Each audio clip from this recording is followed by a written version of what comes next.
Namo Buddhaya, perkenalkan nama saya Vincentius Juno Samudra dengan nomor PM 2131042. Di video kali ini saya akan membahas tentang rangkuman terhadap dua video, yaitu yang pertama video tentang karma dan pengaruhnya dalam kehidupan sehari-hari oleh Biku Utamo Mahathera, dan yang kedua yaitu video tentang karma dan kelahiran kembali oleh Bapak Cornelius Wower. Jika teman-teman penasaran, link untuk kedua videonya bisa diakses melalui deskripsi di bawah.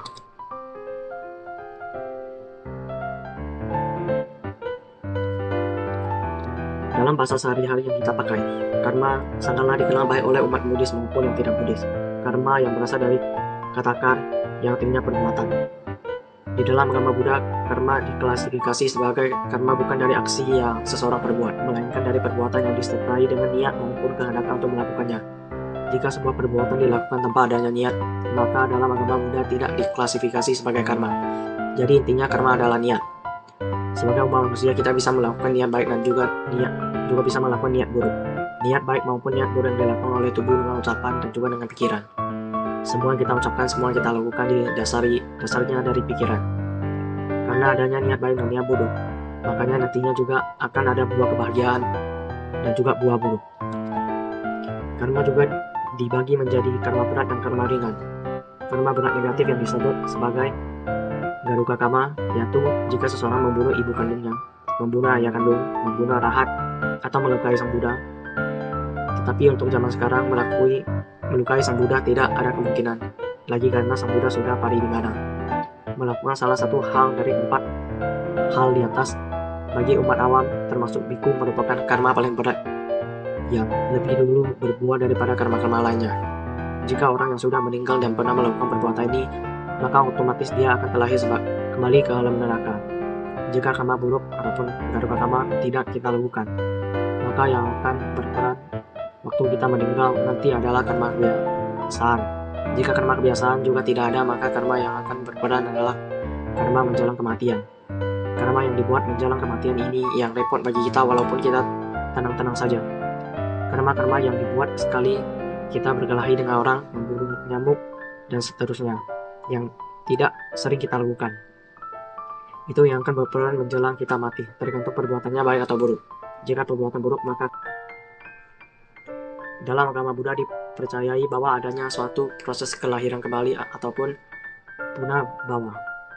Semua makhluk hidup yang ada di dalam semesta ini akan terus-menerus mengalami tumimbal lahir selama makhluk tersebut belum mencapai tingkat kesucian arahat. Alam kelahiran ditentukan oleh karma makhluk tersebut. Bila ia baik akan terlahir di alam bahagia, bila ia jahat ia akan terlahir di dalam yang menderita. Kelahiran tersebut juga dipengaruhi oleh garuka karma yang artinya karma pada detik kematiannya. Bila pada saat ia meninggal dia berpikir baik, maka ia akan lahir di alam yang berbahagia. Namun jika sebaliknya ia akan terlahir di dalam alam yang menderita, sehingga segala sesuatu tergantung dari karma masing-masing. Diterangkan di dalam Visuddhimagga, ada karma yang kita buat di kehidupan sekarang ini berbuah juga di kehidupan sekarang. Dan ada juga karma yang begitu kita lakukan langsung juga berbuah. Tetapi ada karma yang kita buat pada kehidupan sekarang ini tidak berbuah sampai kita mati. Dan itu nantinya akan ada efek pada kehidupan berikutnya. Jadi ada karma yang cepat berbuah dan ada juga karma yang berbuah di kehidupan yang akan datang. Karma itu bukan hidup atau muncul pada kehidupan berikut, tetapi akan muncul pada kehidupan ke-3, 4, 5, 6, dan seterusnya. Sebab itulah ada orang yang baik-baik saja, tetapi kena karma buruk, celaka, atau mati. Ini disebabkan oleh karma lampau, bukan karma sekarang. Kemudian ada juga karma yang disebut ahosi karma, yaitu karma yang tidak ada efeknya lagi. Karma itu adalah yang berlaku bagi para arahat, para Buddha, dan sama-sama Buddha. Karena pada saat meninggal dunia atau parinibbana, karena tidak bisa mengejar mereka lagi walaupun tadinya mereka melakukan banyak karma buruk. Begitu mereka meninggal dunia sebagai arahat atau Buddha atau Paceka Buddha, karena tidak ada kalihan kembali, maka karma itu hilang dengan sendirinya. Cerita ini populer sekali dengan contoh Anggulimala. Anggulimala awalnya adalah seorang bertapa, tetapi karena dibohongi oleh guru dan teman-temannya dia menjadi penjahat. Tetapi sebenarnya dia menjadi penjahat bukan dari tontonan guru dan teman-temannya yang membohongi dia. Karena dia terlalu pintar dan mempunyai kemampuan yang sama dengan gurunya. Teman-temannya takut nanti Anggulimala menjadi pengganti guru. Maka mereka berkumpul untuk membunuh Anggulimala. Lalu dia ditipu dan Melalui guru itu dikasih tahu Angulimala masih ada satu ilmu yang belum diajarkan, yaitu ilmu tidak mati atau ilmu tidak kekal. Tetapi untuk mempelajari ilmu tersebut dia harus mengumpulkan 1000 jari kelingking dari orang-orang. Kemungkinan dia berhasil mengumpulkan 999 jari kelingking. Berarti 999 orang itu sudah dibuat mati oleh dia. Dan tinggal satu jari kelingking lagi yang belum dia dapat. Jadi akhirnya dia bertemu dengan Sang Buddha. Dia mau meminta kelingking Sang Buddha, tetapi dia tidak bisa mendekati Sang Buddha. Kemudian dia mendengar ceramah dari Sang Buddha dan akhirnya dia menjadi biku. Setelah menjadi biku, dia belajar dharma dengan hebat. Kemudian dia meninggal dunia sebagai arahat. Otomatis dia tidak terlahir kembali sebagai karma, tidak bisa mengejarnya lagi.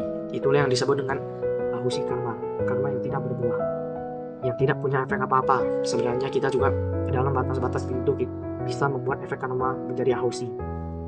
Sebab itu, jangan dikira karma di masa lampau yang kita buat walaupun itu jelek berat, kita tidak bisa tangkis. Kecuali satu tadi, yaitu telah membunuh ayah dan ibu kandung yang tidak bisa kita tangkis lagi. Jadi di dalam proses kelahiran kembali sangat ditentukan oleh karma. Karena setiap perbuatan yang dilandasi kehendakan akan membuahkan hasil atau akibat. Perbuatan baik atau berubah baik. Dan perbuatan buruk akan berubah buruk. Sekian, terima kasih. Jika terjadi kesalahan dalam penulisan maupun pengucapan, aku ingin meminta maaf. Sekian, Namo Buddhaya.